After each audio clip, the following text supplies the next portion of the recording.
Es un agrado dar inicio al 10º seminario organizado por gremios pymes del territorio nacional. Hoy día tenemos dos invitados muy especiales.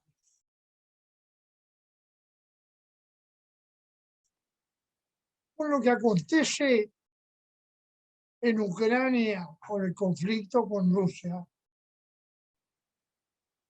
tenemos la alarma de productos alimenticios, especialmente relacionados con el agro. Y en esta ocasión es un privilegio presentarles a la señora Raquel Reyes de Puerto Varas. Es una trabajadora independiente, empresaria agrícola, y a don Ricardo Ríos, también un compatriota del agro, que hace pocos días realizó una presentación en el Senado de la República de Chile relacionado con este tema. Y es de tan alto interés que dirigentes de todo el territorio nacional, de las 16 regiones del país, nos señalaron su interés en poder escucharlo. Y yo le agradezco a don Ricardo que haya tenido la gentileza de aceptar esta invitación, al mismo tiempo que la señora Raquel, que es de Puerto Varas. Por lo tanto, para ganar tiempo, porque tenemos media hora, don Ricardo, debido a que a las 15:30 se va a conectar un convencional para hablarnos de los artículos transitorios que se están proyectando en la convención constituyente. Don Ricardo, muchas gracias por estar con nosotros y muy bienvenido. Adelante. Muchas gracias. ¿Me puedes permitir compartir mi pantalla? Tiene los permisos para hacerlo.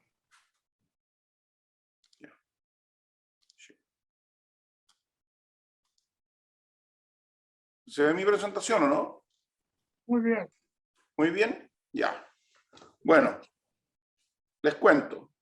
Yo soy ingeniero civil, tengo 57 años, 5 hijos, y hace 30 años, cuando me casé con mi señora, ella quería tener un campo. Yo soy ingeniero civil en informática y me metí en este negocio de patudo, podríamos decir. Y durante estos 30 años he ido aprendiendo y me he ido dando cuenta de que la agricultura tradicional en Chile es algo que vive una permanente crisis. Es como algo que está abandonado. Y el otro día, la verdad es que al ver lo que está pasando en el mundo, decidí levantar la voz y decir y contar, porque esto es, lo que estamos viviendo ahora es muy crítico, es muy crítico. Miren, esta noticia que tengo ahí es del 21 de mayo del 2022. Esta señora, o señorita, salió hablando en las Naciones Unidas, pues yo siempre veo me conecto a ver qué novedades hay, y contó que quedan 10 semanas de trigo en el mundo. Y que el problema que estamos viviendo de desabastecimiento global es un problema que, en cierta forma, la guerra de Ucrania lo vino a acelerar, y la pandemia, pero no es algo que se solucione cuando termine la pandemia o cuando termine la guerra. No se va a arreglar, porque el gran desafío que tenemos es el cambio climático. El cambio climático está afectando las producciones en todo el mundo. ¿Ya? Sí, aquí les tengo una noticia del 18 de mayo del 2022, donde dice que Estados Unidos enfrentaría una de las peores cosechas de la historia de trigo. Y abajo tengo una de China, que es del 6 de marzo, donde dice que China estaría con su peor cosecha de la historia. Cuando nosotros vemos lo que está pasando en distintas partes del mundo, está todo conectado. Y Estados Unidos es los grandes productores del mundo de todo. Y China es un gran productor de trigo. Por otro lado, en los últimos meses, porque esto no partió hace mucho tiempo, los fertilizantes han tenido una alza de precio desproporcionada. Vino como que de repente todo se gatilló. Y en todo el planeta los agricultores están enfrentados a que la producción de comida o la producción de cultivos básicos la están haciendo con mucho menos fertilizante o menos recursos. Porque en todo el mundo la agricultura primaria es algo que siempre ha estado muy afectado. Porque la gente en las ciudades son usuarios de la comida y en realidad en casi todo, especialmente en Chile, hay un desconocimiento de lo complejo que es producir y de los riesgos que enfrenta la agricultura día a día. Y en el tiempo, vamos a ver más adelante, la agricultura en Chile ha ido disminuyendo. Miren, estas noticias vienen saliendo hace meses y a mí me llamaba la atención y me ponía muy nervioso que la prensa nacional, cuando uno lee la prensa del mundo, la prensa en Perú, la prensa argentina, la prensa de Estados Unidos, países europeos, en todo el mundo se habla de la comida y se habla de la agricultura, pero en Chile es algo invisible. Y les puse esta noticia aquí que es del 15 de mayo porque me llamó la atención. Recién ahora está despertando la televisión y todo el mundo con el problema que tenemos. La gente aquí hablaba del aceite, decían que el aceite estaba subiendo y que era especulación, nadie entendía. Miren, lo que pasa es que aparte de la guerra, los cultivos de raps y de distintos están amenazados y aquí hay una noticia el 16 de mayo que en una zona de España se le heló el raps. Imagínense lo que significa eso para la producción de aceite. Miren, aquí les tengo un cuadro donde pueden ver lo que ha pasado con el fertilizante. Esto es Chile. El 2020, una tonelada de mezcla para cereales costaba 367.000 pesos más IVA, ahora cuesta 1.067.000. La urea, 351 a 1 millón de pesos. Superfato triple, de 275 a 1.230. Eso subió un 347%. Imagínense que en algunos un negocio, los insumos que ustedes necesitan para producir tengan un salto de esa envergadura. No hay negocio que aguante. Y aquí había un silencio que yo no lo entiendo. A mí, en lo personal, no entiendo cómo existe una desconexión tan grande con la agricultura. Porque algo tan vital y tan esencial que tiene un brinco en sus costos de este tamaño, y los que trabajamos la tierra y somos agricultores sabemos que sin fertilizantes no hay comida. Es tan simple como eso. Miren, el comercio del Perú, 31 de mayo del 2022. Crisis alimentaria. Compras agrícolas de fertilizantes cayeron un 84% frente a años anteriores. Imagínense la baja de producción que va a tener Perú. 84%. Esa es una cantidad enorme. Bueno, ahí hay unos gráficos que muestran cómo esto creció. Y todas estas cosas, todo esto empezó antes de la guerra de Ucrania. Ucrania lo vino a acelerar. Miren, la intención de siembra en Argentina de trigo va a disminuir un 39%. Argentina es los grandes productores del mundo. Imagínense cuánto trigo va a haber disponible el próximo año. Solo Dios lo sabe. Por otro lado, el clima, esta temporada, esto del 25 de abril, ha ido retrasando la siembra de maíz en Estados Unidos. Y los que no saben, la diferencia entre un buen agricultor y un mal agricultor es una semana. Si uno se demora una semana o se retrasa en la fecha de siembra, el rendimiento se vuelve absolutamente decreciente. Y eso obliga a que uno, si no lo logra hacer a tiempo, no lo haga. Más encima con los costos que hay ahora. Si uno se retrasa ahora sí que sería irse a la ruina. Miren, en Estados Unidos hay retraso en la siembra de maíz, trigo y soya. Por otro lado, los países van cerrando sus exportaciones de comida porque obviamente ellos van a guardar la comida para su consumo interno. Y esto está en el Wall Street Journal, 25 de mayo del 2022. 14 de mayo, India prohíbe la exportación de trigo y pone en jaque el suministro mundial. Y China, por el otro lado, va cerrando exportaciones de otras cosas, combustible, urea, etc. O sea, está claro que aquí, cuando viene una crisis como esta, cada uno se rasca con sus uñas. Y no sé qué tan buenas tenemos nuestras uñas. Miren, los chinos que son poco preparados, esta noticia es del 23 de diciembre del 2021. China atesora más de la mitad de los cereales del mundo, elevando los precios mundiales. Ellos construyeron stocks porque están conscientes que si no tienen stocks de comida, el sistema se les desestabiliza. Yo como agricultor, no soy un agricultor chico, no he logrado averiguar dónde diablos tenemos alguna vaga idea de las existencias que tenemos en el país. Les prometo que he preguntado y no he logrado ninguna respuesta concreta. Y además me he dado cuenta que a mucha gente le molesta que yo levanto este tema, porque a lo mejor lo encuentran duro, pero cuando uno ve que puede venir un tsunami, tiene que enfrentar el tsunami y tomar medidas y ser inteligente. Miren, esto es cosas que la gente desconoce, ¿eh? Hicimos un cuadro aquí de cuál es la importación de trigo por habitante por país. Hicimos un ranking. Miren, Chile se encuentra entre Libia y Afganistán. O sea, la cantidad de trigo que nosotros importamos por habitante es menos que Libia y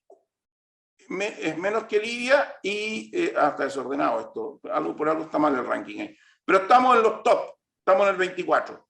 Miren, China importa 6 kilos por habitante, nada. Nosotros importamos 81 y ellos 6. Y ellos importando 6 kilos construyen tremenda existencia y nosotros importamos 81. O sea, nuestro nivel de vulnerabilidad es increíble. Perú importa 63, Bolivia 42, Brasil 17, Paraguay 54. O sea, del barrio somos los que más importamos. Bueno, Argentina es excedentario y Uruguay es excedentario. Bueno, el G7, los países más ricos del mundo, están preocupados y advierten que viene una crisis. Una crisis que yo considero que es un terremoto grado 9. Argentina, que mucha gente sueña que va a traer la comida argentina. Miren, el trigo en Argentina, una noticia del 9 de mayo. La siembra todavía no arranca, o sea, todavía no empiezan a sembrar y ya están hechas las declaraciones de venta. O sea, esta persona, alguien se anticipó y fue a comprar. Bueno, ¿qué ocurrió en nuestro país en los últimos años? Esto es de muchos años, esto no es un problema de este gobierno. Este es un problema, yo diría, histórico. Data de no sé cuándo. Hemos perdido, haciendo un promedio simple, un 39% esto está sacado del censo agrícola, un 39% de nuestra capacidad productiva de alimentos esenciales. Las vides y las frutales han crecido, pero lo que es necesario para nuestro país, para ser autosuficiente, está muy castigado. Le voy a dar un dato. Nosotros, según unos reportes, que yo soy lechero, entre otras cosas, éramos 20.000 productores de leche, algo así, según algo que leí de Fede Leche hace un par de años, y ahora nadie sabe cuántos quedan, pero creen que son entre 3.500 y 4.000. En mi barrio no queda casi nadie. Y miren, lo más importante es tener claro que todo lo que comemos está indexado al dólar, todo. Porque los fertilizantes que usamos son 100% importados y los elementos básicos que nosotros usamos para producir proteína animal, como son los huevos, el cerdo, el pollo, todo eso, el maíz un 75% importado y la soya un 100%. La gente piensa que con el pasto nosotros ayudamos en el sur, pero la verdad es que no es mucho. Y del trigo que consumimos, el 42% importado. O sea, casi toda nuestra matriz es importada. Lo que producimos en Chile es muy poco. Y eso yo creo que no es adecuado y nos pone en una situación no muy sólida, en mi opinión personal. Miren lo que pasó en Irán. En Irán hubo esta noticia del 12 de mayo, hubo una alza tan abrupta que empezaron con problemas de desórdenes. Miren el colombiano, ahora comer un huevo se convirtió en un lujo, porque los huevos subieron un 35%. Creo que en Chile vi las noticias que habían subido un 60%. Imagínense lo que es que algo suba un 60%. El 28 de diciembre, el ministro de Agricultura alemán, diciendo que con los costos que tenían los costos y para evitar el daño del medio ambiente, la leche tenía que subir de 2 a 4 veces y la carne de 2 a 5 veces. Imaginen lo que sería eso para nosotros. No producir los alimentos esenciales en Chile tiene dos efectos. Primero, que quedamos vulnerables a encontrarlo. Y segundo, que cada vez que importamos algo, estamos importando trabajo. Y es súper importante en nuestro país importar trabajo. No importar trabajo, perdón. Generar el trabajo acá en las cosas que podemos hacer. Y la agricultura es algo que podemos hacer y lo podemos hacer bien. Pero lamentablemente se ha descuidado por años. Miren, la agricultura en general, primaria, está muy golpeada. Los agricultores estamos complicados por el alza de los insumos, estamos complicados por las distorsiones del mercado, estamos complicados porque por años el sistema no ha asignado los precios correctos. Los precios son algo, por ejemplo, en la industria que estoy yo, es algo que nadie tiene claro cómo lo fijan. Es una cuestión... Y eso ha hecho que la producción caiga. Y eso nos pone en riesgo. Miren, en este momento es tan fuerte la crisis que los agricultores estamos liquidando activos esenciales para sobrevivir. Miren, ha estado de moda estos días las parcelas de agrado. ¿Por qué los agricultores venden parcelas de agrado? Pues no les queda otra, si nadie quiere vender su campo. Estamos exportando las vaquillas a China. Estamos exportando las máquinas, como que, no sé, una flota de taxis, exportar a los taxis. Se están exportando las vaquillas a China. Pues China está buscando su autosuficiencia alimentaria y sí lo hacen y vienen a buscar los animales acá. Estamos con problemas de semillas. Está muy complicado. Y la verdad es que todo el mundo tiene la impresión de que los agricultores son unos viejos guatones que andan en camionetas grandes, pero les aseguro que no es así. Producir comida es muy complicado, es una actividad esencial para el país que ha sido descuidada año por año. Y cada día hay menos agricultores. Estos días, como salió este video en YouTube, ya lo han visto cerca de 50.000 personas en mi presentación en el Senado, me ha llamado gente de lugares que ni sabía que existían. Lugares que había escuchado a lo mejor alguna vez en el colegio, pero me han llamado agricultores de todo Chile, contándome sus problemas y contándome cómo no pueden sembrar porque no tienen recursos, otros por el problema del agua, otros porque tienen problemas de mano de obra. Obvio, una actividad que no genera suficiente ingreso no va a traer gente a trabajar, si así es simple. Todo tiene que estar en un equilibrio. Y la verdad es que ese equilibrio se rompió hace rato. Miren, y como la gente es usuario de la comida y no ven, cuesta entender esto, les quiero sacar un ejemplo con nuestra empresa. Nosotros somos una empresa grande, ¿verdad? Pero esto mismo se lo pueden imaginar con muchos agricultores más chicos. Nosotros producimos leche para alimentar 374.000 personas todos los días del año. O sea, equivalente a la Florida. Producimos trigo para el pan que necesitaría toda la comuna de Concón, 42.000 personas. Y producimos carne para 61.000 personas, o sea, todo Coyhaique. Toda la carne que consume Coyhaique, podríamos decir, la producimos nosotros.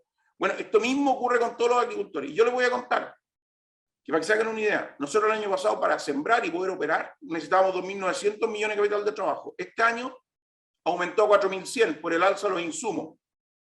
O sea, necesitamos 1.200 millones más. Y todo el sistema financiero y todas las casas comerciales se están, ¿cómo será la palabra? Se están, digamos, protegiendo y es imposible conseguir el capital. ¿Qué significa esto? Que van a haber mucho menos siembras. Lo mismo que pasó en Perú, que les mostré. Y no sé qué vamos a hacer, porque yo creo que el problema va a ser muy complejo.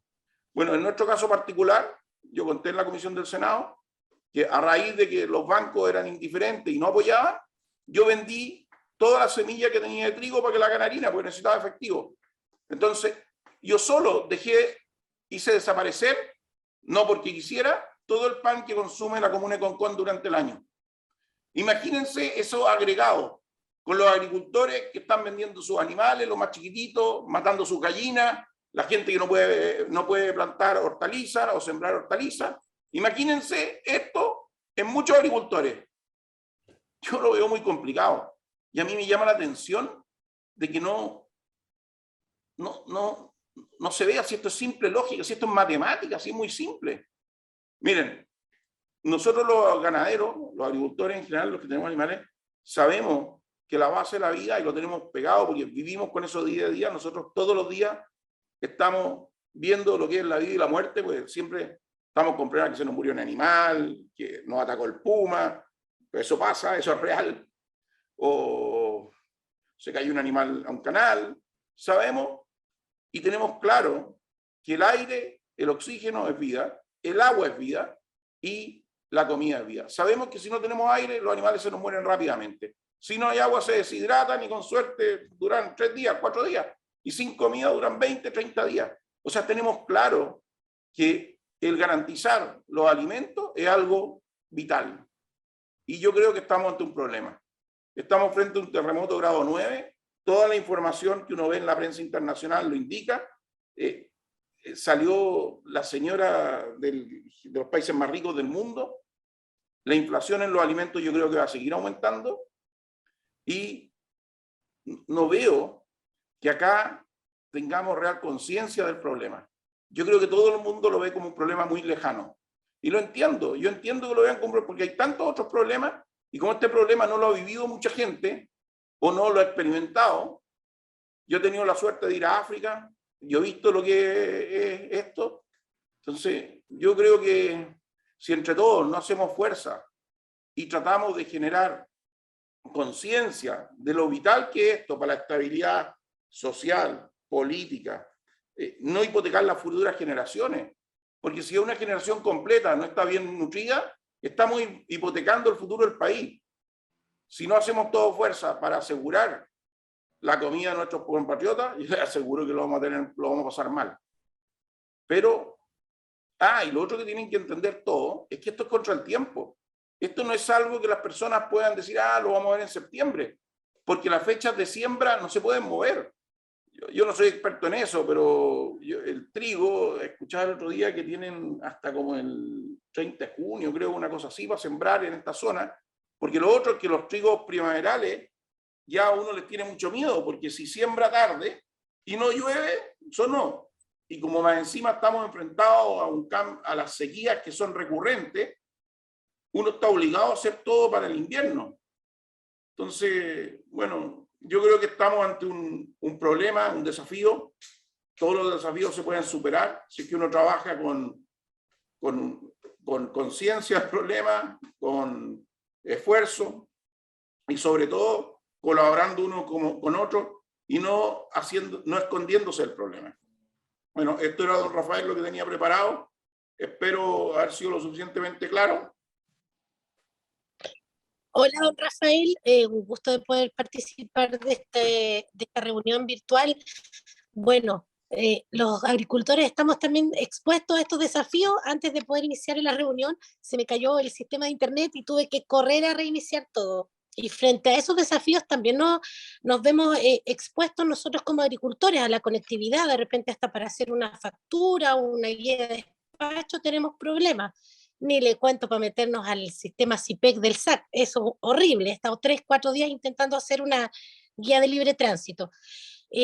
Volviendo al tema que comentaba Ricardo, efectivamente estamos frente a una crisis, como comentaba Ricardo, las casas comerciales en particular han empezado a recortar sus líneas de crédito, no solamente en los montos, sino también en los plazos. Nos han dicho que ya no nos pueden dar crédito a cosecha, ahora es a 90 días.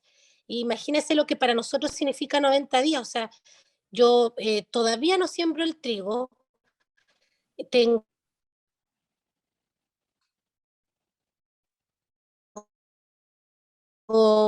semanas me quedan para poder hacer 380 hectáreas entre trigo, avena y raps.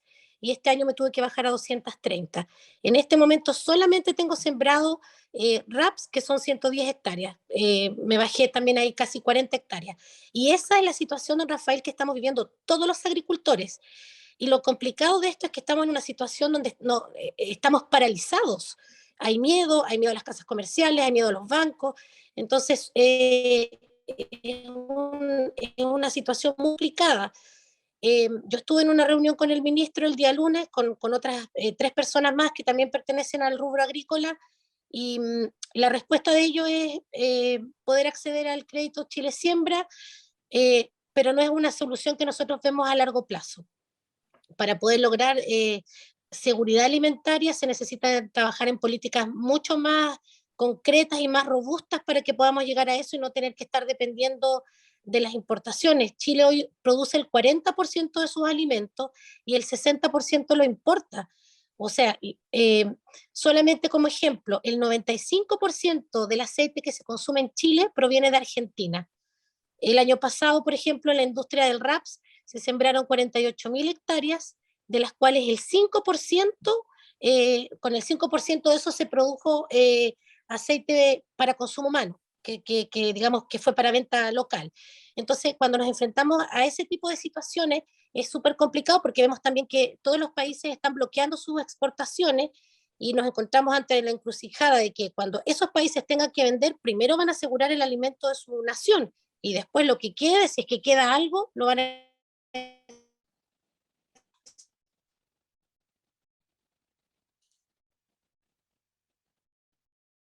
exportar. Y ya está encima, no hay mucho más que hacer si no se toman las medidas de aquí a 6 semanas. Difícilmente yo creo que podamos en algo asegurar la alimentación de nuestro país. Saludarlo a todos, cuando ustedes digan, don Rafa. Ahora, cuando tú quieras. Oye, muchas gracias, agradecer la invitación, saludarlos a todos y todas ustedes. Yo solo quiero hacer un análisis más bien general, ¿ya? De lo que yo veo del proceso constituyente como un protagonista, y quisiera partir diciendo que hay cosas que yo valoro de este proceso y que son cosas positivas, que yo creo que cualquier nueva constitución tiene que rescatar, ¿ya? Cualquier proceso constituyente, cualquier nuevo texto constitucional, a mi juicio, tiene que rescatar. Lo primero es poder cambiar el paradigma del rol del Estado, de un Estado subsidiario, un Estado garante de derechos sociales, donde efectivamente creo yo que el Estado social y democrático de derechos tiene que tener una expresión en nuestra Carta Fundamental, y creo que de alguna forma este texto constitucional avance hacia aquello. Creo que también es muy importante lo que se hace en términos de paridad. Yo creo que efectivamente el proceso de emancipación cultural que significa el feminismo, creo yo que tiene que tener de alguna manera una cabida en nuestro ordenamiento constitucional. Yo creo que el feminismo entendido como la igual dignidad entre hombres y mujeres, y derribar aquellos obstáculos objetivos que todavía existen desde el punto de vista, muchos de ellos no solo institucionales, económicos, culturales, para la plena e igual inclusión de la mujer en todos los ámbitos. Creo que es muy importante. Creo que también es muy importante el que por primera vez miramos de frente a nuestros pueblos originarios, primeras naciones, y buscamos darle un reconocimiento a nivel constitucional. Otra cosa es la profundidad, la extensión, las instituciones que se crean, que yo ahí también tengo una visión crítica en materia de pluralismo jurídico, la norma de disposición de tierra, al nivel que se lleva también el tema de los escaños reservados incluso a la Corte Suprema. Creo que ahí es donde yo tengo objeciones en los instrumentos, pero creo que en el concepto de poder reconocer la existencia de nuestros pueblos originarios y sus derechos colectivos, creo que también es un paso importante. Y también creo que nos pone a la vanguardia en materia de los estándares de protección medioambiental. O sea, efectivamente, el poner el tema del medio ambiente, la naturaleza, como un elemento central de nuestro ordenamiento jurídico constitucional, creo yo que es fundamental también, ¿ya? O sea, está en riesgo hoy día la supervivencia humana, producto de la crisis climática y ambiental que tenemos, y creo que nuestro país no puede seguir, tiene que repensar su desarrollo. Es fundamental el desarrollo, el crecimiento, pero tiene que tener otros estándares, ¿ya? Naturalmente. Y yo creo que ahí entonces creo que hay elementos positivos. ¿En qué es lo que creo yo que esta constitución fracasa? Lo primero que fracasa, creo yo, en el gran objetivo que tiene que tener una constitución. Una constitución es por definición un pacto. Son las normas mínimas y comunes de convivencia que tiene que darse toda una sociedad. Y por lo tanto, la constitución tiene que ser un factor de unidad y no de división. La constitución tiene que ser un factor que de alguna manera nos permita tener como sociedad un horizonte compartido. Y yo creo que esta constitución no cumple ese objetivo. Había una gran esperanza en este proceso constituyente, el 80% votamos a prueba, porque queríamos dejar atrás una constitución sectaria, una constitución que divide, que representa solo una porción de nuestra sociedad, pero que dejaba una inmensa mayoría lejana a esta constitución, que no se sentía parte, no se sentía interpretada con esta constitución política, que a mi juicio generaba también candados a la expresión democrática, ya centralista, concentradora del poder, y que además, ¿no es cierto?, creo yo que era una constitución que había perdido vigencia desde el punto de vista que había muchas temáticas nuevas, actuales, que había que abordar en el debate constitucional y que claramente no estaban en ese texto, además, ¿no es cierto?, de a mi juicio, tener un Estado bastante mínimo y no un Estado con capacidad efectivamente de garantizar derechos sociales. Pero fracasa en eso, ¿no? Si gana la prueba, va a ganar por un margen extremadamente extremo y por lo tanto, lejos de ser factor de unidad, vamos a terminar con un país dividido en dos, y en lugar de ser un factor de estabilidad y gobernabilidad hacia el futuro, vamos a tener más incertidumbre desde el punto de vista político e institucional. Yo creo entonces la gran promesa que tiene que tener una constitución, ser factor de unidad, de estabilidad, de certeza. Efectivamente, este texto fracasa, y fracasamos en eso quienes hemos sido parte de este proceso constituyente, y tenemos que asumirlo con mucha claridad. Pero además, a mi juicio, representa riesgo, y voy a hablar en términos generales, en tres áreas que a mí me parecen fundamentales. ¿Sí? Y quiero más que referirme a los artículos precisos, Carlos lo está haciendo muy bien. El otro día vi alguna presentación también de Bernardo Fontaine, que de alguna manera varios de esos artículos quedaron en las comisiones, y creo que había que actualizar una presentación como esa, pero la que plantea Carlos da cuenta, por lo que vi en los tópicos que aborda, de lo que ya está en el borrador de texto constitucional, y por lo tanto ya lo que está es la propuesta que va a ser sometida a plebiscito, con los ajustes obvios que tiene que hacer, que no son sustantivos, sino que son más bien formales, que puede hacer la Comisión de Armonización. No me voy a referir yo a artículos puntuales, me voy a referir a cierta mirada sistémica, ¿no?, de los riesgos sistémicos que tiene este borrador constitucional. Y a mi juicio, este texto flaquea en tres elementos que a mi juicio son fundamentales. Uno, en certeza jurídica. Indudablemente, todos estos conceptos nuevos, justo precio, territorio, plurinacionalidad, bienes comunes de la naturaleza, inapropiables o aquellos que son apropiables, ¿cuáles son los efectos jurídicos de aquello? Indudablemente, ¿no es cierto?, que la enorme cantidad de materias que enuncian cambios a nivel constitucional, pero que no se desarrollan ni quedan para el legislador, como el Estatuto Minero, ¿ya?, donde en definitiva se establece ciertos principios de las autorizaciones que tienen que existir, que son caducables, temporales, etcétera, pero el instrumento no queda, y por lo tanto factores de incertidumbre hasta que se aprueben muchas de estas leyes que se tienen que ir dictando para adecuar nuestra normativa. Muchos fallos que vamos a tener que tener de la justicia para poder precisar qué es lo que es cuando hablamos de territorio, cuando hablamos qué es lo que es bienes comunes, cuál es el alcance de aquello, digamos. A mí me parece que justo precio, justo precio. ¿Cuál es el justo precio? Vamos a tener que esperar que los tribunales de justicia, en el fondo, vayan dando los bordes, los límites a estos conceptos para poder efectivamente tener una certeza de qué es lo que estamos hablando. Y en el intertanto vamos a tener mucha incertidumbre. Pero además vamos a tener incertidumbre porque ya los jueces no van a fallar simplemente de acuerdo a la ley, al derecho, sino que tienen que fallar de acuerdo a perspectiva. La perspectiva de género, la perspectiva plurinacional, la perspectiva interseccional, y un conjunto de perspectivas, y por lo tanto jueces que ya no solo tienen que aplicar la ley, sino que tienen que fallar de acuerdo a perspectiva. Otro factor más de incertidumbre, ¿no es cierto?, que a mi juicio se incorpora en el texto constitucional. Sistemas jurídicos indígenas. Si se llega a mantener la norma de consentimiento previo y ya no de consulta, bueno, ¿cuáles son aquellas materias que van a requerir consentimiento previo? ¿A quién hay que pedirle el consentimiento? ¿Cuándo se entiende perfeccionado el consentimiento de los pueblos indígenas? ¿Son solo materias de interés directo o interés directo o indirecto? Todos esos elementos van a tener que ser resueltos, en definitiva, en su sentido y alcance preciso por nuestros tribunales de justicia. Mientras tanto, ¿qué es lo que tenemos? Incertidumbre. Respecto del derecho vigente. Nosotros aquí cuando entra en vigencia una Constitución, hay dos caminos. Uno, o que la Constitución deroga tácitamente el derecho vigente que sea contrario a la Constitución, o que se mantiene el derecho preexistente, ¿no es cierto?, hasta que no sea expresamente derogado o se dicten las leyes que lo modifiquen y adecúen al nuevo texto constitucional, o no sea declarado inconstitucional, porque son los dos caminos. Si opera la derogación tácita, tenemos un gran problema. No hay certeza de cuál es el derecho vigente. ¿Ah? No hay certeza. Cualquiera puede decir, mire, en función del principio de la supremacía constitucional, esta norma se entiende tácitamente derogada con el nuevo texto constitucional y por lo tanto no es aplicable. Y vamos a tener una enorme cantidad de disputas respecto a si es que nuestra legislación y nuestras normas infralegislativas de rango reglamentario tienen vigencia o no en función del principio de la supremacía constitucional. Entonces, ¿qué es lo que se hace habitualmente? Que se dice, todo el derecho vigente se mantiene hasta que no sea modificado, derogado expresamente o declarado inconstitucional por la Corte, que fue lo que nosotros defendimos en la Comisión de Normas Transitorias, pero se optó por un camino intermedio.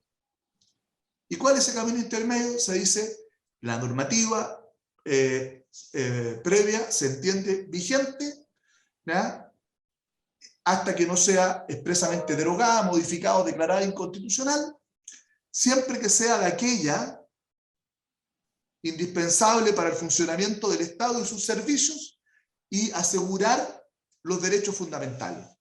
O sea, mantiene vigente la norma de recepción del derecho, le da vigencia a aquellas normas, previas a la Constitución, pero siempre que sean para el funcionamiento del Estado y sus servicios y asegurar los derechos fundamentales. ¿Cuáles son esas normas? Va a tener que definirla la justicia. Y por lo tanto vamos a tener que decir que las normas que son fundamentales para el funcionamiento del Estado y sus servicios y asegurar derechos fundamentales están vigentes y las otras no están vigentes. Y por lo tanto mantenemos un enorme espacio para la interpretación de cuáles son esas normas y cuáles no, y por lo tanto cuáles son tácitamente derogadas por la nueva Constitución desde el primer día de su vigencia y cuáles no, cuáles requerirían la dictación de una ley derogatoria o una que la modifique para adecuarla al nuevo texto constitucional o un fallo de la Corte Constitucional que la declare contraria a la misma. O sea, vamos a tener un periodo, al menos yo diría 5, 6, 8 años, ¿ya?, de mucha incertidumbre. Entonces, esto falla en la certeza jurídica. Y todos sabemos, y ustedes mejor que yo, que sin certeza jurídica no hay inversión. Pero además de esto, vamos a tener que tenemos distintas autonomías que se superponen, autonomías, regiones autónomas, comunas autónomas, autonomías territoriales, con potestades normativas para poder establecer regulaciones particulares, etcétera, que se superponen. Y por lo tanto, para realizar cualquier actividad económica en un determinado territorio, uno se va a preguntar, ¿qué me rige? La ley nacional, la normativa de la región autónoma, la normativa de la comuna autónoma, y si que además estoy en un territorio especial o en una autonomía territorial indígena, tengo otra institución más a la cual tengo que saber si es que sus reglas particulares me son aplicables. Entonces, tenemos un problema. Una constitución tiene que dar certezas y esto genera incertidumbre, ¿verdad? Y por lo tanto, la incertidumbre, a mi juicio, ahuyenta la inversión. Y yo creo que hay que sin inversión, sin desarrollo, otro tipo de desarrollo, un desarrollo mucho más sustentable desde el punto de vista ambiental, más inclusivo desde el punto de vista social, pero desarrollo y crecimiento. Si no, ¿cómo vamos a financiar los derechos sociales? Está lleno de países pobres que tienen garantizados los derechos sociales en la Constitución, pero no en la realidad. Entonces, ¿cuál es el problema que podemos tener? Que la incertidumbre genere un freno a la inversión, un freno al crecimiento, que tengamos menos recaudación y un Estado mucho más exigido desde el punto de su responsabilidad de garantizar derechos sociales, y eso lo único que puede traer es frustración, y la frustración, ya lo sabemos, acarrea descontento, rabia, más malestar, más inestabilidad. Entonces, primer elemento. Segundo elemento, a propósito de la inestabilidad, el malestar, gobernabilidad democrática. Segundo gran fallo, creo yo, de este texto constitucional, gobernabilidad democrática. Sistema político. Los problemas del sistema político no se resolvieron en esta Constitución. ¿Cuáles son los problemas del sistema político? Un presidente con muchas facultades, pero con escaso poder. ¿Por qué? Porque tenemos un presidencialismo bastante fuerte, pero que para sacar su tarea legislativa requiere negociar con un Congreso totalmente atomizado. Tenemos un multipartidismo extremo, donde tenemos una fragmentación del sistema de partidos que hace que el presidente de la República tenga que negociar proyecto a proyecto parlamentario a parlamentario, prácticamente cada uno de los proyectos de su agenda legislativa, y eso hace que sacar adelante un programa de gobierno sea una verdadera tortura. ¿Se resolvió el multipartidismo y la fragmentación del sistema de partidos? No, todo lo contrario.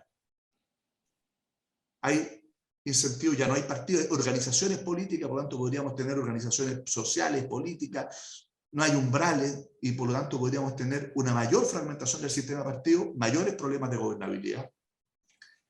Se establecieron mecanismos que incentiven el acuerdo y la negociación entre el Congreso y el Presidente de la República, como existen los regímenes parlamentarios, semipresidenciales, donde hay un acuerdo de ajuste del programa de gobierno, se hace un acuerdo que constituye mayorías y que dice relación con, por ejemplo, en algunos casos, en los sistemas parlamentarios del jefe de gobierno, o en otros casos, digamos, de tener un ministro de gobierno, un ministro colaborador en los regímenes semipresidenciales, pero lo que busca es un gran acuerdo que sea entre las mayorías parlamentarias y el Ejecutivo. Eso no está.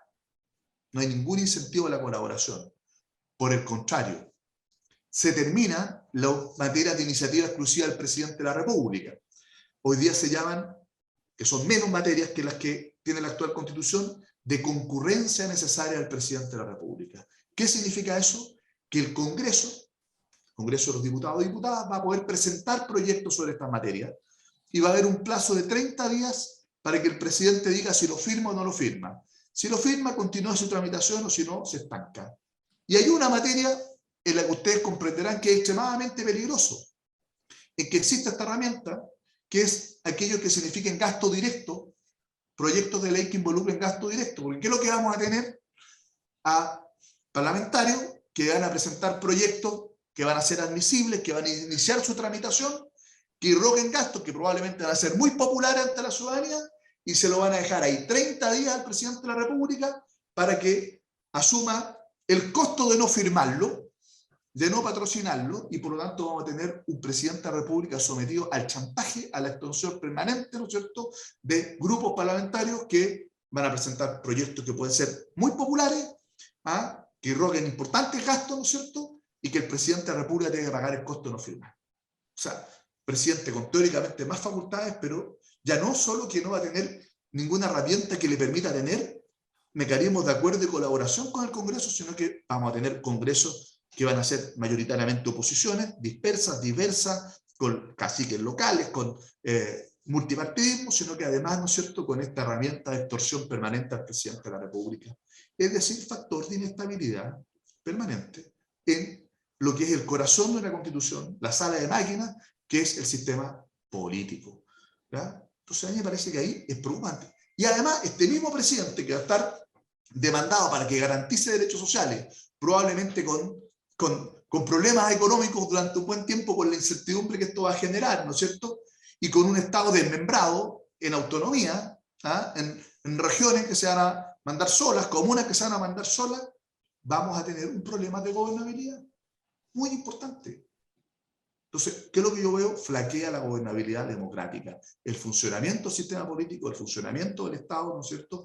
Y además, ¿no es cierto?, lleno de iniciativas populares, que estoy de acuerdo que hay iniciativas populares de ley, de derogación de ley, la reforma constitucional, etcétera, por todos lados, que además van a seguir sometiendo a un Estado requerido, con problemas de financiamiento y problemas de gobernabilidad. Entonces, yo creo que ahí es donde creo yo tenemos un conjunto de dificultades.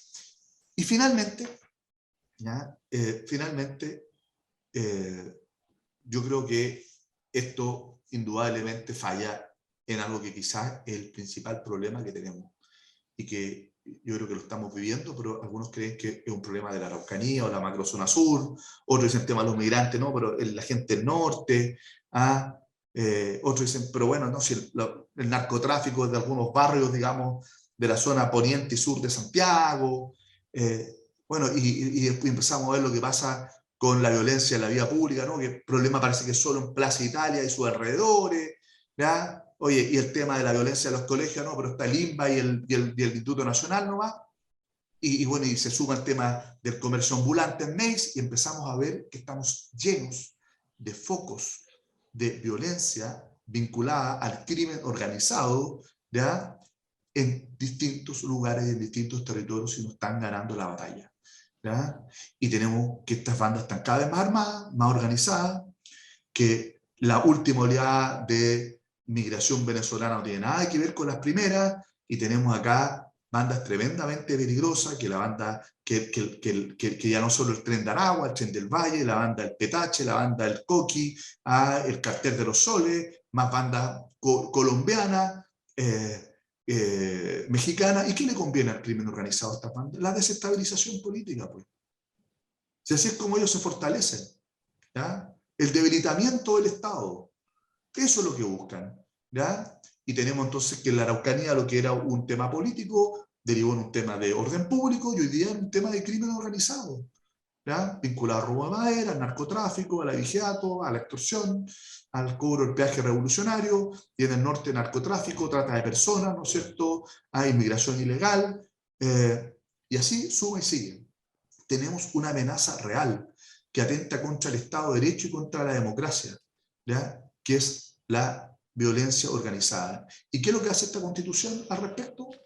Elimina el estado de excepción de emergencia, que es de grave conmoción interna, la amarra a las manos, y por lo tanto solo tendríamos estado de excepción en caso de guerra externa, estado de asamblea, guerra interna, estado de sitio, que es guerra de acuerdo a la Convención de Ginebra del año 48, o catástrofes naturales, cosas así, que estado de catástrofe. Pero grave conmoción interna no tendríamos estado de excepción. Tendríamos que levantar de inmediato el estado de excepción en la macrozona norte, en la macrozona sur, y si llegásemos a tener un estallido social como el del 2019 no podríamos tener estado de excepción.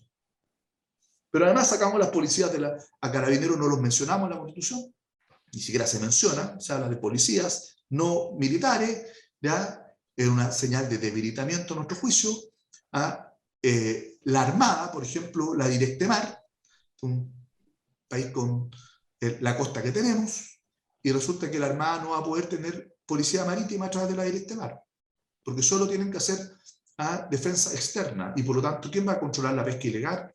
¿Quién va a controlar las drogas que entran por nuestras costas, las armas que entran por nuestras costas para abastecer a estas organizaciones si no tenemos la Armada? ¿Quién lo va a hacer? No lo va a poder hacer la Armada. Entonces yo creo que tenemos un grave problema porque estamos cercenando completamente las herramientas que hoy día tenemos para poder enfrentar los temas de seguridad. Y algunos dirán, no, pues es que los estados de excepción no son para eso. Es cierto, ¿ya? Pero resulta que hay momentos y lugares en donde la policía está absolutamente sobrepasada. Y el Estado tiene que tener herramientas.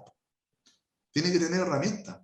Y hoy día lo estamos privando de esas herramientas. Pero a eso sumémosle lo siguiente, un poder judicial que desaparece como poder judicial, que si no resolvemos el tema de las normas transitorias, además 104 jueces se tienen que ir para la casa, incluidos ministros de la Corte Suprema, ¿ya? Donde ya no hay un poder judicial ni una jerarquía de la Corte Suprema, sino que tenemos sistemas de justicia donde la diferencia es simplemente por competencia, ¿ya? Donde además, como le digo, hay sistemas jurídicos indígenas, donde tienen que fallar de acuerdo a las perspectivas, etcétera, etcétera, etcétera, ¿ya? Y pongámosle otros elementos más. La norma sobre tierras y territorios en la región de la Araucanía, que lo que establece en el fondo es poner una presión sobre una demanda sin límite, pero cuando tú hablas de la restitución de los territorios históricamente ocupados, ¿cuáles son los territorios históricamente ocupados? O sea, en el extremo todo Chile. Cuando yo le pregunto a algunos de mis colegas de los caños reservados, le digo, ¿cuáles son los territorios históricamente ocupados? Me dice, hasta donde lleguemos. Claro, donde más podamos, me dice, hasta donde más podamos. ¿Y quién resuelve eso? No un órgano jurisdiccional, un órgano político. Entonces, una presión, porque además, ¿para quiénes? Para mí, dicen, pero para mis hijos también y para mis nietos también. O sea, una demanda que tienda hacia el infinito de un bien que es finito, que es la tierra. ¿Qué significa eso? Conflicto, pues. ¿Hacia quién la presión? Hacia la autoridad política, no un órgano jurisdiccional que determine quién es el titular, cómo se ejerce derecho, cuáles son las tierras a restituir, cuánto es la cantidad. No, es un órgano político. Entonces, el órgano político es esencialmente presionable, a diferencia del órgano jurisdiccional, y por lo tanto el incentivo a la presión. ¿Qué es lo que vamos a tener entonces? Mayor conflictividad en esos territorios, y que se extienda ya no solo a Araucanía, Arauco, Biobío, hacia el sur, hacia el norte, que se sigue extendiendo, y lo mismo en otros lugares. Y lo que vamos a ver, lo que hoy día de alguna manera estamos viendo, en menor escala todavía, pero que creo que va a ser en mayor escala, limpieza étnica de esos territorios. Eso es lo que yo creo que viene para allá. Y eso es factor de más conflicto, de más incerteza. Pero además, no solo no tenemos estado de excepción, se debilita la policía, no hay control de costa, sino que otro riesgo gigantesco. Captura del poder político de parte del órgano persecutor penal. Me refiero al Ministerio Público. Hoy día, el fiscal nacional se nombra una quina que hace la Corte Suprema, el presidente escoge a uno de esos 5 nombres, lo propone al Senado, que se elimina, ustedes bien lo saben, y el Senado por 2/3 lo elige. ¿Cómo va a operar hoy día? El presidente propone un nombre, ya no la Corte Suprema una quina, sino que directamente el presidente, y por mayoría el Congreso, por mayoría, ya no por 2/3, nombra fiscal nacional.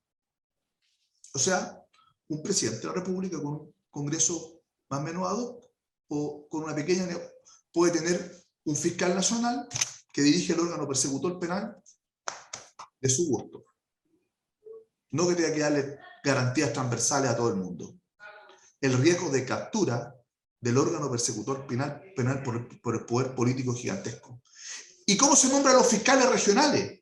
Que hoy día se hace una terna, eso es lo que hay hoy día, una terna de la Corte de Apelaciones y nombra al fiscal nacional. Ya no hace la terna la Corte de Apelaciones en la nueva Constitución. ¿Saben qué le hace la terna? La Asamblea Regional, que es la Asamblea Política, que es el actual CORE, donde de paso hay muchos casos de corrupción bien extendida en los CORE. Vamos a dejar al zorro cuidando el gallinero. Entonces, la terna para poder nombrar al fiscal regional la define un órgano político.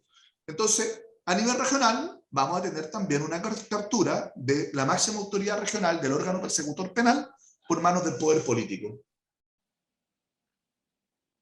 A mí me parece que eso es extremadamente peligroso para el funcionamiento del Estado de Derecho. ¿Ya? Entonces, yo estoy de acuerdo con el Estado social, pero el Estado tiene que ser social, democrático y de derecho. Y flaqueamos en el democrático y flaqueamos en el Estado de Derecho. Y sin democrático y sin Estado de Derecho, el Estado social es pura música. Es una bonita promesa, es un buen anuncio, pero que no tiene ninguna posibilidad de concretarse efectivamente. Y cuando tengamos entonces esta promesa, que no se va a poder concretar, lo que vamos a tener, como les digo, frustración. Para ir terminando, ¿ya? Esto es mi mirada mucho más holística, ¿ya? Y lo digo como protagonista, podría dar miles de detalles desde dentro de esto, ¿ya? Yo creo que estamos ante un gran problema. Chile quiere una nueva constitución, el 80% dijo que esta no la legitimaba, no la apoyaba, y por lo tanto esta constitución del 80 está muerta, y tenemos que asumirlo así. Esta nueva constitución no cumple la promesa de ser un marco de unidad y de acuerdo, todo lo contrario, profundiza nuestras divisiones. Tiene cosas buenas que se tienen que rescatar en cualquier nueva constitución política, indudablemente, pero nos genera riesgos graves en estos 3 aspectos: certeza jurídica, gobernabilidad democrática y seguridad, que yo creo al menos que no podemos darnos el lujo de exponernos a los riesgos que eso significa para nuestro país.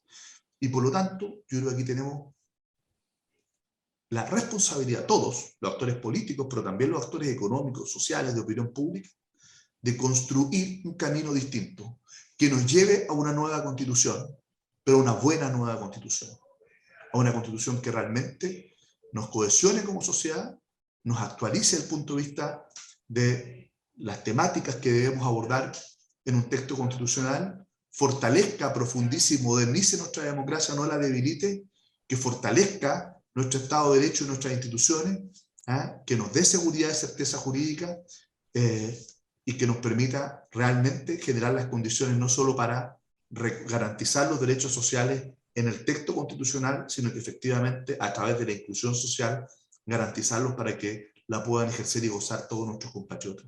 Pero ese es el camino que tenemos que construir, y eso requiere acuerdo, eso requiere que quienes han defendido la Constitución del 80 entiendan que no se pueden atrincherar en este texto constitucional, sino que hay que buscar una tercera vía y un tercer camino, y que quienes hoy día están claramente comprometidos con el apruebo también entiendan que hay cuestiones que esta Constitución pone en riesgo y que se requiere efectivamente corregir, pero para eso ya no lo podemos hacer en este proceso.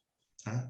Se requiere un proceso distinto que nos permita tener y visualizar un mejor futuro para nuestro país, y no uno que, al menos yo me caracterizo por ser optimista en la vida, ¿ya?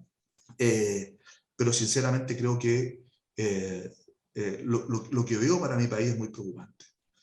Y quiero decir que en gran parte también tiene que ver con una reacción pendular. ¿Ah? Gran parte de la responsabilidad de este texto también tiene que ver con que muchas veces nos opusimos a todos los cambios. ¿Ya?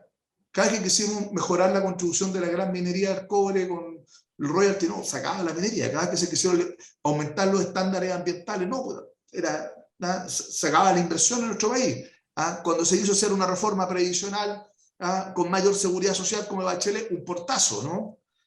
Cuando se quiso abordar con más fuerza el tema de la concentración económica, no, mire, todas medias tintas, ¿no es cierto? Y creo que hemos sido responsables de eso. De la misma clase política también, que nosotros no hemos sido capaces de defender, por ejemplo, las cosas buenas de los famosos 30 años, que tuvo cosas malas, claro, y que hubo problemas, que hubo corrupción, que hubo muchas veces incapacidad de abordar con mayor firmeza, digamos, los desafíos sociales, digamos, y permitimos tener generaciones sobreendeudadas, es verdad, pero que le dimos bienestar, prosperidad, gobernabilidad y tranquilidad al país, es cierto. Y de repente como que nos avergonzamos de eso y nosotros mismos nos creímos este cuento de que no son 30 pesos, son 30 años. ¿Ya?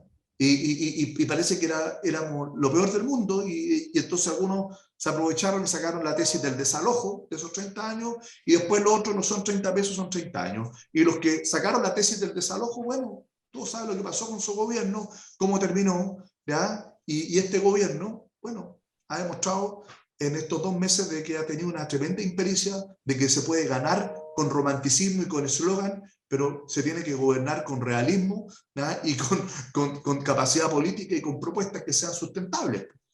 Entonces, yo creo que también este es un momento para no solo reflexionar sobre el texto constitucional, lo que significa, sino que también, ¿ya?, cómo todos de alguna manera hemos ido contribuyendo para generar una situación en la que estamos.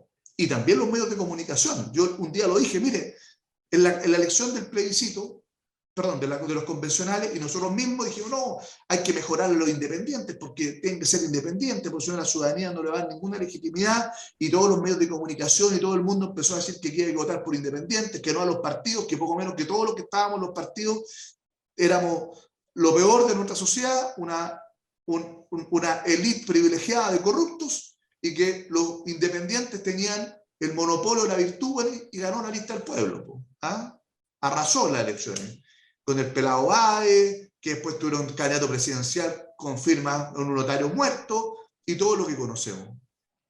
Y yo creo que eso también nos tiene que llevar a la reflexión, ¿ya?, de que no es posible tener una democracia sólida sin tener buena política, buenos partidos, buena institucionalidad democrática. Yo no le doy más lata con esto, pero creo que desde la reflexión constitucional tenemos que ampliar un poquito la mirada también de lo que ha pasado en nuestra sociedad, dónde estamos, y si es que no somos capaces de actuar a tiempo, hacia dónde podemos llegar.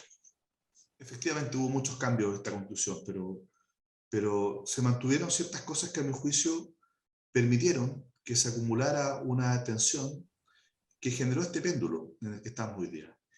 Y eso básicamente decía relación con un tribunal constitucional como tercera cámara, con quórum supramayoritarios que impedían la expresión de las mayorías, con un Congreso con escasas facultades que hacía que la ciudadanía de alguna manera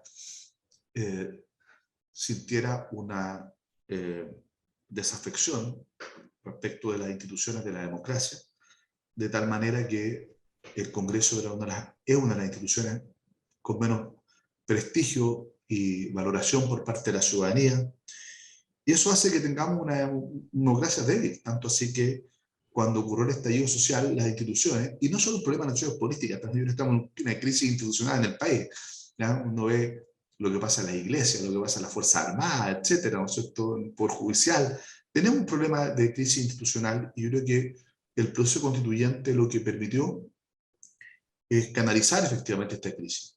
Y acordémonos dónde estábamos antes del 15 de noviembre, cuando se firmó ese acuerdo, a veces se nos olvida. Y creo que estábamos todos muy preocupados de lo que estaba pasando y estuvimos a punto de perder la democracia, que el país se nos fuera a las manos. Y este proceso creo que era una gran oportunidad para terminar de otra manera, ¿ya? Para resolver los problemas. Yo comparto 100% lo que señaló Ricardo, ¿ya? Ricardo Ríos. Creo que esta Constitución debió haber sido capaz de mantener las cosas buenas que tenemos, ¿ya? Yo creo que el país, más que una revolución, requiere una evolución. Es decir, cómo somos capaces de reafirmar aquellas cosas positivas en nuestro país y aprender de nuestros errores, corregirlos y ser capaz también de asumir los desafíos de estos nuevos tiempos. Y yo creo que era eso lo que debía haber hecho nuestra Constitución. Y no haber tenido este ánimo refundacional de cambiar absolutamente todo, hasta las cosas que funcionan bien. Pongo un ejemplo. Una de las cosas que yo creo que funcionan bien de esta Constitución es la acción de emergencia constitucional, más conocido como recurso de protección. El recurso de protección es una de las cosas que funciona bien. Lo cambiamos también. Armamos una acción de tutela ante los juzgados de instancia. O sea, a todo le metimos mano, a todo. ¿Por qué? Porque hay un ánimo refundacional. Y yo creo que el país no quería refundación, necesitaba rectificación. Y en vez de revolución, evolución. Uno de los temas que tenemos es que efectivamente tenemos una tremenda concentración del poder y una tremenda concentración económica. Y eso era algo lo que teníamos que abordar, efectivamente, porque eso afecta, por ejemplo, tener una verdadera libre competencia, mercados más transparentes, más competitivos. Yo creo que esos temas al final no fueron prioridades. Como tampoco es prioridad la seguridad, muy por el contrario, hay un retroceso enorme en materia de seguridad. Tampoco se hace cargo de algo que a mí me parece que es fundamental. Una cosa es garantizar los derechos sociales y que el Estado tenga ese rol de responsable, de garante, pero otra cosa es la estatización de todas las prestaciones. Es pretender, una cosa es que el Estado garantice, otra cosa es que el Estado ejecute, preste absolutamente todo. ¿Ya? Yo creo que eso no es lo que los chilenos querían.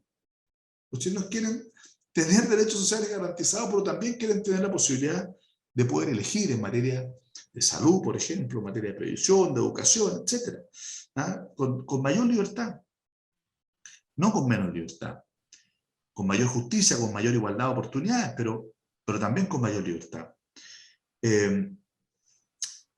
Sobre los temas de seguridad ya hablé, sobre los temas de los riesgos de la Araucanía los comparto plenamente. Sobre el tema de las normas transitorias, lo que viene, yo me imagino que Fidel está preocupado por la norma del espectro radioeléctrico que hasta el último momento trataron de ir de consta y nosotros lo paramos. Trataron de, en la práctica, terminar con un elemento que es tremendamente democratizador de los medios de comunicación, que es justamente el espectro radioeléctrico. Si aquí tenemos uno de los medios más creíbles justamente en Chile, el más creíble es la radio, ¿ya? Y la radio está llena de radios locales en distintos lugares que tienen una función social enorme, pero claro, ¿quién va a poder, ¿no es cierto?, sin tener la certeza respecto del uso de ese espectro radioeléctrico de poder funcionar? Yo creo que teníamos una incertidumbre gigantesca que logramos frenar y hasta el último momento han tratado de transformar el espectro radioeléctrico en un bien natural, bien común de la naturaleza, inapropiable, ¿ya? En eso, hasta la hora, no lograron que esto esté en el informe que va al Pleno, ¿ya? Así que eso está resuelto, Fidel. Pero en las normas transitorias, claro que hay problemas. Hay problemas porque se ha pretendido, y se aprobó así en la comisión, yo creo que se va a caer mañana en el Pleno, por ejemplo, de que esta Constitución no se pueda tocar, sino es por los 2/3 del actual Congreso. Eso es un quórum imposible, sobre todo por la composición del actual Congreso. Entonces, decirle al país que el actual Congreso no va a poder hacer cambio a la actual Constitución. Eso es profundamente antidemocrático, porque este Congreso tiene legitimidad democrática, la gente lo eligió con más votos que nosotros los convencionales y hace menos tiempo, recién en noviembre. y se les priva la posibilidad, en la práctica, los hechos, de hacer cambios y ajustes al texto constitucional. Segundo gran problema de la transitoria, la norma que le señalaba de recepción del derecho vigente, que genera mucha incertidumbre, está bien orientada, pero muy mal lograda. Tercero, ¿cómo es posible que se diga que si dentro del plazo de 2 años no se aprueba el nuevo Consejo de la Justicia, se entienda aprobado lo que diga el presidente de la República?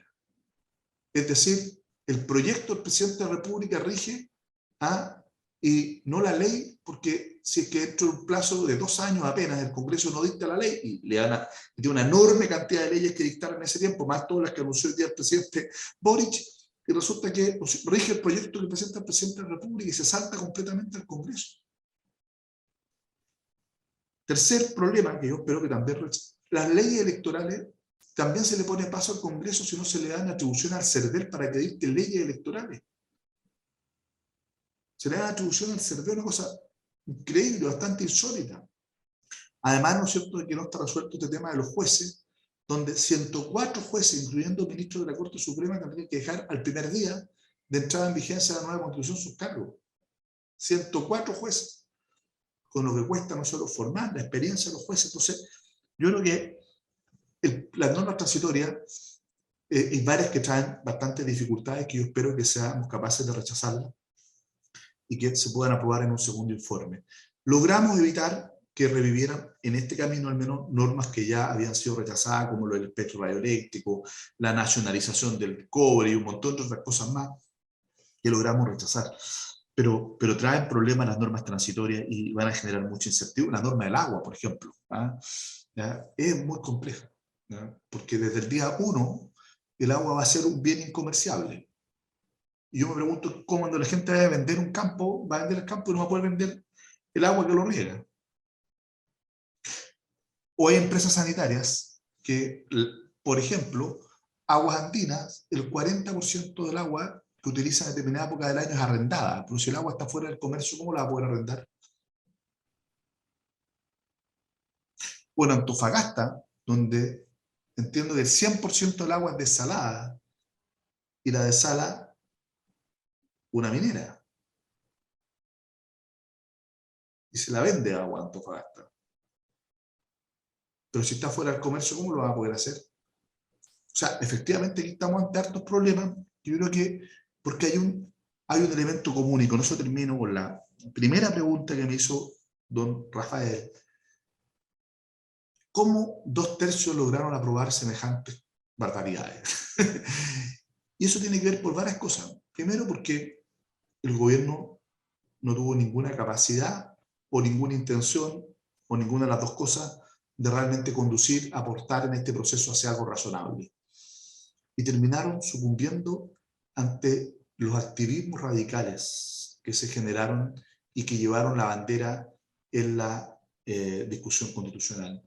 No solo una gran influencia del PC, que a pesar de ser un partido que tiene pocos representantes, fue capaz de agrupar a todos estos grupos de activistas bastante radicales, medioambientales, feministas, los escaños reservados indígenas, el grupo Modatima del Agua, etcétera, etcétera, que, si bien es cierto, son causas muy nobles, muy justas, lo que hacen es perder una perspectiva que es fundamental en una discusión constitucional, que es el bien general, el bien común. Una constitución no puede ser el simple pegoteo de causas, por muy legítimas que sean, la animalista, la ecologista, la del agua, no puede ser simplemente un pegoteo de causas individuales, sin importar cuál es el efecto sistémico. Entonces cada uno quería llevar su causa hasta el extremo, ojalá en cada uno de los artículos. Los regionalistas también, y no a ver cómo tenemos un sistema que funcione como conjunto. Y yo creo que ese es un tremendo problema. Y por lo tanto, ya con el sistema que tuvimos de estas listas de independientes y con la paridad de los escaños, bueno, había los 2/3 se daban desde los socialistas hacia la izquierda, incluido independientes neutrales, que estaba a la izquierda de los socialistas en esta vuelta. ¿Ya? La centroizquierda, es decir, el mundo del PPD, DC, el radical que había, estoy hablando de Arbó, Eduardo Castillo, Barceló, Agustín Esquella, liberal, etc. Nosotros no marcábamos la diferencia. O sea, aunque votáramos muchas cosas, no porque quisiéramos votar con ellos, sino que porque nos parecía que era razonable, o para oponernos a locuras con la derecha, no hacíamos el tercio. O sea, la derecha más el colectivo del apruebo, que se llama nuestro, no hacíamos. Nos faltaban 8 convencionales para llegar al tercio. Para llegar al tercio, 8. Y por lo tanto, si no estaban los socialistas o no estaban independientes o neutrales, no había ninguna posibilidad de echar abajo ciertas normas. Y claro, a veces había mucha transaca y se dejaron pasar muchas cosas a cambio de otras, y terminamos en lo que terminamos. ¿Y qué es lo que hay en estos grupos? Yo diría que mucha gente joven, tremendamente idealista, lo que no es un pecado en sí mismo, todo lo contrario. A mí me gusta que los jóvenes sean idealistas, creo que hay una gran virtud en eso, pero con muy poca experiencia de cómo funciona el país, sin ningún sentido de cómo funciona la economía, ni cómo funciona la democracia, con una visión absolutamente crítica de todo, como le decía, refundacional, y con una mirada que puede ser muy plausible, pero a mi juicio irreal y romántica, respecto a cómo funciona la sociedad. Por ejemplo, los ecoconstituyentes. Los ecoconstituyentes, que tienen una causa muy justa, que es la protección de la naturaleza, el cuidado del medio ambiente, y tener un Estado mucho más comprometido con los ecosistemas, con la naturaleza. Bueno, pero ellos tienen una visión radical. ¿Saben lo que quieren ellos? Ellos lo que hablan es que hay que pasar de una visión antropocéntrica, es decir, donde la persona, el ser humano es el centro, a una visión ecocéntrica, donde la naturaleza es el centro. Entonces, si es que hay que sacrificar al ser humano en pos de la naturaleza, hay que hacerlo. Porque es más importante la naturaleza. No una visión humanista, sino que una visión naturalista. Entonces, lo que ellos dicen, mire, lo que hay que hacer para cuidar el medio ambiente no es crecer sustentablemente con mejores estándares medioambientales, sino que hay que decrecer. Tenemos que decrecer. Y, por ejemplo, tenemos que terminar con el extractivismo. Si terminamos con la gran minoría, no vamos a necesitar tanta energía y por lo tanto vamos a necesitar menos energía y podemos terminar, en vez de tener más fuente de energía, porque no le gusta ni la eólica, porque genera ruido, mata a los pájaros, ni la solar, porque los paneles solares tienen vida útil limitada, después no saben qué hacer, ni la mareomotriz, porque afecta al ecosistema del mar, ni tampoco las centrales, aunque sean de pasada, porque los ríos tienen que ser libres, ¿ya? Y por lo tanto dice, no, tenemos que demandar menos energía y para eso no a la minería. Esa es la visión que ellos tienen. Y no a la agricultura exportadora porque exportamos agua. En lugar de tener más balse o más riego, necesitamos tener menos consumo de agua y por lo tanto tenemos que terminar con la agricultura exportadora, porque cuando exportamos fruta, la fruta es agua y estamos exportando agua.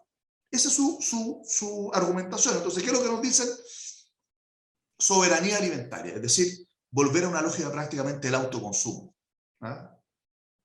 Y por lo tanto lo que ellos plantean es que tenemos que vivir como hace 100 años atrás. Y con eso vamos a gastar menos energía, vamos a necesitar menos agua, etcétera, etcétera. Entonces es una visión completamente alejada de la realidad. Y tremendamente extendida dentro. Entonces ellos no están por el desarrollo sostenible, ellos están por el decrecimiento. Le pongo un ejemplo. Estas fueron las visiones que primaron acá. Y yo creo que, indudablemente, ¿ya?, que pueden ser visiones muy legítimas, pero que no dan cuenta de la realidad de un país, ¿ya?, que requiere crecer de manera sustentable ambientalmente, inclusiva socialmente, para poder también darle bienestar a las personas. Por eso se aprobaron los 2 tercios, ¿ya?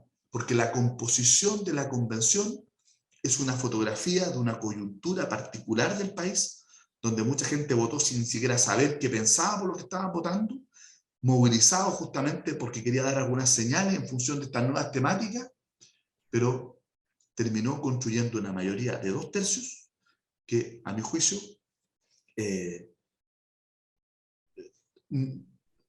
no tiene sus prioridades exactamente donde están las prioridades ciudadanas, y que llevaron a la radicalidad ciertas causas y temáticas particulares, perdiendo la mirada general de lo que tiene que ser una constitución. Y también lleno de complejos ideologizados, digamos, que efectivamente nos llevaron a a las normas que tenemos en materia de estado de excepción, de seguridad, de que hay que eliminar el Senado, era como una especie de mantra, no al Senado, y todas estas cosas que de alguna manera marcaron el debate constitucional. Eso es lo que nos llevó a que el texto que hoy día tengamos haya sido aprobado por 2/3, ¿ya?